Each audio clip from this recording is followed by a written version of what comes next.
Bismillahirrahmanirrahim. Alhamdulillahirabbil alamin. Allahumma shalli wa sallim ala sayidina Muhammadin miftahi babi rahmatillah adada ma fi ilmillah salatan wa salaman daimaini bidawami mulkillah wa ala alihi wa sahbihi. Allahumma shalli ala sayidina Muhammadin salatan taftahu biha lana futuhal arifin wa tufaqihuna biha fid din wa ala alihi wa sahbihi. Assalamualaikum warahmatullahi wabarakatuh. Ikhwani rahimakumullah. Alhamdulillah kita bisa bertemu kembali lewat kajian online ini ya, di dunia maya dalam keadaan sehat walafiat. Ya, santri virtual Raudhah dimanapun Anda berada. Insyaallah sore hari ini kita akan mengenang seorang ulama besar yang bernama Bishr Al-Hafi radhiyallahu anhu. Dan salah satu nasihat beliau, dalam waktu kurang lebih 10 menit ya kita akan duduk bersama, insya Allah menjadi sore yang berkah untuk kita, keluarga kita dan umat Islam dimanapun berada, amin Allahumma amin. Bishr Al-Hafi, siapa yang nggak kenal? Nah, orang-orang yang belajar sejarah kehidupan para aulia, kehidupan orang-orang yang soleh, pasti nama Bishr Al-Hafi radhiyallahu anhu tidak asing. Bishr Al-Hafi, Bishr yang selalu berjalan tanpa alas kaki. Al-Hafi artinya berjalan tanpa alas kaki.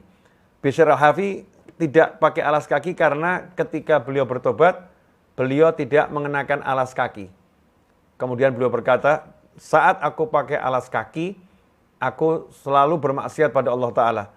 Maka ketika hidayah datang kepadaku, aku nggak pakai alas kaki, maka aku biarkan diriku tidak pakai alas kaki selama-lamanya, agar aku tidak kembali ke keadaan yang seperti dulu, ketika yang pakai alas kaki aku masih maksiat. Nah, inilah Bishr Al-Hafi radhiyallahu anhu. Kemudian Bishr Al-Hafi menceritakan bagaimana sebab dapatnya hidayah dari Allah Ta'ala sampai diangkat jadi wali Allah. Sebabnya apa? Beliau menceritakan, baina ana amshi ra'aitu qirtasan ala wajhil ardi fihi ismullah azza wajal. Ketika aku berjalan, aku melihat secarik kertas. Di kertas itu ada tulisan nama Allah. Ada tulisan nama Allah, asma Allah azza wajal. Fa nazaltu ilan nahar fa ghazaltuhu. Maka saya kemudian mencari air di sungai, kemudian saya membersihkannya, mencucinya sampai bersih. Nah, mungkin kalau buat kita bayangan membersihkan kok pakai nyari air di sungai ya. Jangan kita bayangkan seperti kehidupan kita zaman sekarang, mau cari air tinggal buka keran ya, ini perlu kita syukuri ya. Nahmadullah, alhamdulillah, mudah kita dapat air. Orang dulu mau cari air, ya di rumahnya nggak ada air, di sekitarnya nggak ada air, ya adanya di sungai. Nah, Bishr Al-Hafi ambil air di sungai, kemudian dibersihkannya. Wa kuntu la amliku minad dunya illa dirhaman fi khamsah dawanik. Nah, dikatakan bahwasannya Bishr Al-Hafi, saya tidak punya uang kecuali 1 dirham dan 5 danik. Fashtaraitu bi arba'ah dawanik miskan. Kemudian saya gunakan 4 danik tadi untuk memberi parfum yang harum, parfum misik. Kemudian dan untuk 1 danik lagi air mawar yang harum. Kemudian kertas saya cari yang ada nama Allahnya, saya harumkan dengan misik tadi, dengan parfum tadi. Ya, kemudian saya kasih air mawar biar harum. Setelah bersih diharumkan. Fanimtu. Maka setelah itu malam harinya saya tidur, fa'atani atin. Ada yang mendatangi saya dan berkata, ya Bishr, wahai Bishr, kama sebagaimana engkau telah memuliakan nama Allah, maka Allah akan memuliakan namamu. Sebagaimana engkau telah mengharumkan nama Allah, maka Allah akan mengharumkan namamu. Dan sebagaimana engkau telah membersihkan nama Allah, maka Allah akan membersihkan hatimu. Nah, bangun tidur langsung berubah. Ya, jadi orang yang pilihan, jadi orang yang mendapatkan makom, derajat yang mulia di sisi Allah Ta'ala, padahal sebelumnya Bishr ini adalah seorang pemabuk. Ya, seorang pemabuk tetapi bisa membedakan. Ini kertas ada nama Allah, jadi harus saya muliakan. Nah, ini hikmahnya luar biasa. Sementara kita zaman sekarang ini, banyak nama Allah di kertas-kertas. Entah di bekas-bekas buku yang terbuang, ya, atau mungkin kita buat undangan ada Assalamualaikum warahmatullahi wabarakatuh, ada nama Allah di situ. Atau kita buat kertas surat kepada seseorang, ada ucapan bismillahnya, ada ucapan salamnya, tetapi kemudian kita buang begitu saja tanpa kita selamatkan nama Allah ini. Sementara Bishr yang dalam keadaan mabuk melihat kertas ada tulisan nama Allah, beliau muliakan sedemikian rupa, uangnya dihabiskan untuk mengharumkan dan membersihkannya. Maka Allah pun menggantinya di dunia sebelum di akhirat. Bishr dimuliakan namanya, diharumkan namanya, kemudian diangkat jadi wali Allah Subhanahu wa ta'ala.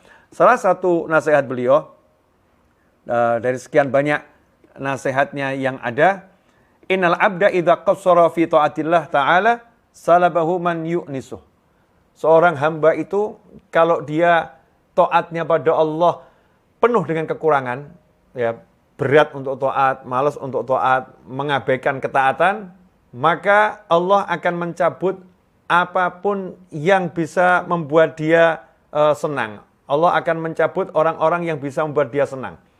Jadi kalau misalnya biasa ada orang yang duduk dengan dia, orang itu membuat dia senang, maka orang-orang itu akan mulai dijauhkan darinya oleh Allah Ta'ala. Atau orang itu masih ada, tapi duduk dengannya lagi tidak menyebabkan dia mendapatkan kesenangan.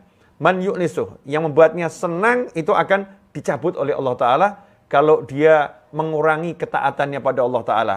Karena itu, kalau kita pengen dapat teman-teman yang bisa menyenangkan di dunia dan di akhirat, maka ya kita taat sama Allah Ta'ala.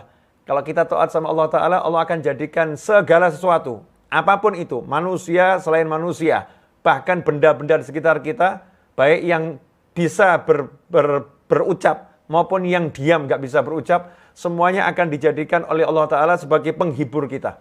Kita akan dihibur oleh Allah Ta'ala lewat makhluk-makhluknya kalau kita taat pada Allah Subhanahu wa Ta'ala. Na'udzubillah min dzalik. Tadi dikatakan siapa yang mengurangi ketaatannya, dia tidak taat sama Allah Ta'ala, yang menyenangkan, yang menghiburnya akan dicabut oleh Allah Subhanahu wa Ta'ala. Na'udzubillah min dzalik.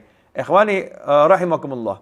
Kemudian Bishr juga mengatakan dalam nasihatnya yang lain, jadi ada orang-orang ini di dunia, ada orang-orang di dunia yang ketika bihasbika anna aqwaman mauta. Jadi ada orang-orang di dunia ini sudah meninggal dunia, tahyal qulub bidzikrihim. Tapi kalau kita mengenangnya, hati kita menjadi hidup. Jadi ada orang-orang yang sudah meninggal dunia, tapi kalau kita mengenangnya, menyebut-sebut namanya, menceritakan kehidupannya, hati kita menjadi seger. Hati kita menjadi hidup. Wa anna aqwaman ahya'un, tapi ada manusia-manusia yang masih hidup, naudzubillah min dzalik, ta'mal absar binadzar ilaihim. Dengan melihat wajahnya, mata hati akan menjadi mati. Mata hati menjadi buta, ya, mata hati jadi gelap, enggak bisa melihat, menjadi tunanetra hatinya, bukan tunanetra matanya. Matanya normal, tapi hatinya menjadi tidak bisa melihat lagi.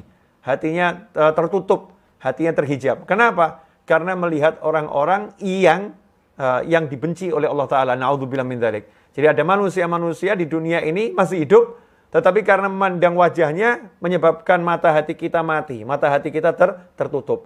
Ada orang-orang yang sudah meninggal dunia, kita menyebutnya, mengenangnya, hati kita jadi hidup. Nah, ini pelajaran yang penting, artinya kita harus betul-betul menjaga pandangan kita. Ya, jaga pandangan ini bukan cuma dari yang haram, jelas dari yang haram kita jaga pandangan kita. Tetapi dari hal yang enggak manfaat pun kita jaga pandangan kita. Karena melihat hal-hal tertentu itu bisa menggelapkan hati. Ya, dan mari kita gunakan lidah kita, lisan kita, pikiran kita untuk mengenang manusia-manusia yang bisa menghidupkan hati kita. Mengenang orang-orang soleh, kisahnya para wali Allah. Karena itulah kita sering mendengar ada kegiatan haul. Ya, kegiatan mendoakan orang yang sudah meninggal dunia dari orang-orang soleh, kemudian menceritakan kehidupannya, mengenang kehidupannya. Nah, kegiatan itu untuk apa? Ya, untuk menghidupkan hati kita. Biar hati kita menjadi hidup, termotivasi dan terinspirasi. Yang mendengar kisahnya orang-orang soleh, motivasi kita akan semakin kuat untuk amal soleh. Kemudian kita akan terinspirasi, ya, akan mengikuti jejaknya. Kenapa bisa mengikuti jejaknya? Karena hati kita hidup. Nah, mungkin kita banyak baca nasihat tapi nggak bisa menghidupkan hati kita. Tapi subhanallah dengan mengenang orang soleh, langsung hati kita jadi hidup. Tahyil qulub bidzikrihim. Dengan mengenang mereka semua yang soleh-soleh tersebut, hati kita menjadi hidup, berkat rahmat yang Allah turunkan ketika disebutkan orang-orang soleh tersebut. Ikhwani rahimakumullah, Bishr Al-Hafi juga mengatakan bahwasannya ghanimatul mu'min ghaflatun nas anhu wa ikhfa'u makanahu anhum. Ghanimatul mu'min. Ghanimah ini adalah keuntungan yang luar biasa. Ya, keuntungan yang luar biasa kalau dalam peperangan, rampasan perang. Dia mendapatkan keuntungan, kekayaan yang luar biasa. Ghanimatul mu'min, keuntungan besar bagi seorang mukmin adalah ghaflatun nas anhu. Kalau masyarakat melupakannya. Jadi dilupakan masyarakat, nggak diingat masyarakat ya. Bukan dia nggak mengingat masyarakat, dianya dilupakan masyarakat. Masyarakatnya nggak ingat sama dia. Kalau bahasa gaulnya apa tuh ya? Orang yang sudah nggak disapa sama yang lain. Bukan dijauhin karena keburukannya, bukan dijauhin karena kemaksiatannya. Orangnya baik, orangnya soleh, tapi nggak ada yang ingat sama dia. Nah, kalau kita jadi mukmin yang seperti itu, maka kita lagi mendapatkan ghanimah, kekayaan yang luar biasa. Ya, kita tidak terbebani dengan banyak hal. Wa ikhfa'u makanahu anhum. Ya, bahkan kalau sampai kedudukannya tidak diketahui oleh masyarakat, maka ini adalah kekayaan, keuntungan yang luar biasa. Nah, cuman biasanya kita ini kalau masih kena penyakit hati, ada yang nggak mau nyapa kita, ada yang nggak ingat sama kita, marahnya luar biasa. Bahkan kalau ada pesta perkawinan ya, ada pernikahan, kok nggak diundang ya? Kok dia lupa sama saya ya? Saya kok nggak diundang ya? Kita marah ini. Sementara orang-orang soleh itu ketika semakin dilupakan orang semakin senang. Karena dia dekat dengan Allah Ta'ala. Karena dia memiliki waktu yang lebih luang untuk berduaan dengan Allah Ta'ala. Dia memiliki waktu yang lebih banyak untuk membaca, untuk belajar, dan untuk ibadah. Ya, tidak terganggu oleh hubungan-hubungan dengan masyarakat. Dia tidak menjauhi masyarakat, tetapi masyarakatnya yang dibuat menjauhinya. Sementara dia dalam kebaikan. Beda dengan orang yang memang ahli maksiat, yang orang nggak mau gaul sama dia. Bukan itu ya, ini manusianya baik, orangnya soleh, ya orangnya taat, tetapi masyarakat dibuat tidak mengenal kedudukannya di sisi Allah Ta'ala. Malah manusia nggak mengetahui pangkatnya di sisi Allah Ta'ala, sehingga manusia nggak mendatanginya, manusia menjauhinya. Justru orang-orang seperti ini yang harus kita cari, manusia-manusia yang majhul fil ard, di muka bumi nggak dikenal, ma'rufun fis sama, tapi di langit dikenal. Semoga yang sedikit ini berkah dan manfaat. Semoga Allah Ta'ala jadikan kita orang-orang yang bisa mengenali wali-wali Allah dan mencintai wali-wali Allah dimanapun dan kapanpun berada. Rabbana atina fid dunya hasanatan wa fil akhirati hasanatan wa qina adzabannar. Allahumma rzuqna ilman nafi'an wa amal mutakabbalan wa quluban salimah bi rahmatika wa judika wa karamika wa ihsanika ya arhamar rahimin. Rabbana taqabbal minna innaka antas samiul alim wa tub alaina innaka antat tawwabur rahim. Bi rahmatika ya arhamar rahimin. Wassallallahu ala Muhammadin wa alihi wasallam. Walhamdulillahi rabbil alamin. Amin. Wassalamualaikum warahmatullahi wabarakatuh.